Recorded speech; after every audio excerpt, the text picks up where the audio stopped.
¿Sabías que hay dunas de arena que pueden cantar?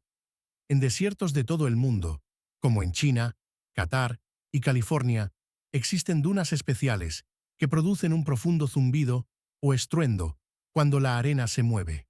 Se llaman arenas cantoras o dunas sonoras. El sonido ocurre cuando millones de granos de arena se frotan entre sí de manera muy precisa, generalmente durante avalanchas de arena o cuando el viento sopla con fuerza. Las dunas pueden sonar como un tambor, un retumbo grave o incluso como un avión a lo lejos.